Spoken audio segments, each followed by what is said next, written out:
therefore the impetus, the much needed impetus on infrastructure, the impetus that has been lost for many decades, and that tectonic transformation has happened over the last 9 years. Let me give you a few examples. For example, in the area of roads, we used to build 12 kilometers of road a day. Today we build 40 kilometers of roads per day.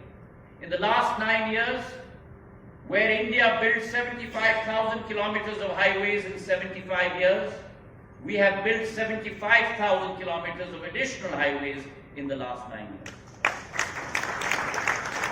We have doubled our highway network. And along with that, if you look at the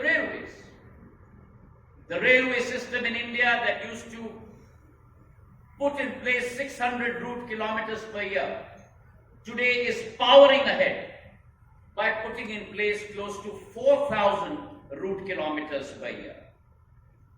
And when we look at the railways, we should also look at our digital networks, because digital networks have transformed lives. Information and access is what makes or breaks organizations and individuals. Broadband access in our country in 2013-14 was limited to a chosen few.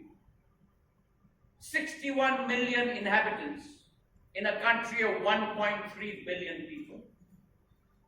Today, in 9 years, from 61 million, broadband access has been granted to 816 million people across our country. And whilst I speak of infrastructure, let me not leave out the civil aviation sphere as well. In 75 years in our country, we built 74 airports.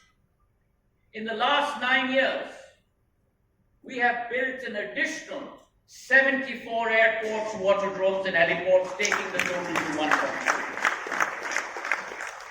9 years ago, we had 400 aircraft in our fleet. Today, that number has grown by 75% to 700 aircraft.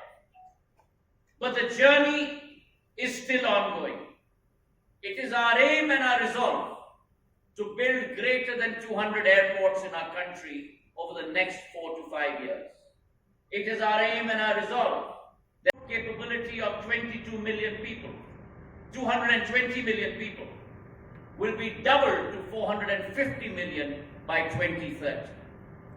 It is our resolve to ensure that a holistic growth is brought about such that the civil aviation sector can support a $20 trillion economy by 2047, which is our ambition. And this story, ladies and gentlemen, goes on and on. If you look at the power sector, 210 gigs in 13-14, 420 gigs today. If you look at the financial sector, which is the basis and the fundamental for growth across many vertical industries, across entrepreneurism that we see before us today. Capital earlier was a stranglehold. पूंजी पहले एक हथकड़ी होती. It used to be handcuffs that would hold the entrepreneurial spirit back of India. Today, capital has become fungible. Balance sheets have become healthier. Banks have become adept. And along with that, the concept of the 4 R's, recognition, resolution, recapitalization, and reform, have become the dogma of the banking sector. A healthier banking system, a more resolute banking system, and which has resulted in our gross NPAs, जो एक कलंक का टीका होता था भारत के ऊपर. It used to be a black spot. Those gross NPAs from the year 2020 to 2022, just these 2 years, has gone down from 8.2% to a level below 5%. And therefore, India is emerging. Emerging today as not only as a regional leader, But India is emerging as a global leader. Under the Prime Minister's leadership, we in India, like the rest of the world, went through a very dark period in COVID. But what was the nature of our Prime Minister's resolve? कुछ देश ऐसे थे जो इसे चुनौती के रूप में देखते थे. Walls were rising up. Countries and leaders were looking inward, and understandably so. Because what we were dealing with is not financial risk. What we were dealing with is not business risk. India, for the first time, invented and manufactured 2 vaccines, guaranteed and gave 220 billion doses across the length and breadth of this country. Whereas in the US and in Europe, people who got vaccinated would get pieces of paper with their details written on it. India, through her IT prowess, invented the CoWIN app, through which you would get a digital certificate whether you came from the city of Bombay or Delhi or came from rural India, in your own mobile phone that you could carry with you for time immemorial to ensure that the vaccination policy was in place. And that technology of CoWIN today is being adopted by many countries across the world. We need to once again re-emerge back to the history that India always believed in and represented. We were at one point of time, ladies and gentlemen, contributing to 25% of the world's GDP. And I believe that it must become our resolve in our journey from our Amrit Kal to our Shatabdi Kal to reaffirm that target to be a world leader in terms of manufacturing, a world leader in terms of our economy, a world leader in terms of our adhyatmik vikas, our philosophy which is the underpinning of our nature, a world leader in terms of our soft power.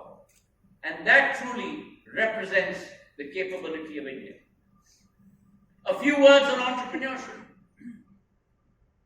It is entrepreneurship that is in the labyrinth of every country that transforms a country's future. It is the likes of Swapnil and his partner that will change the facade of India. And it has been the resolve of government to remove all barricades, simplify processes, create ease of doing business, to make sure that entrepreneurism in our country flourishes. And we see the results.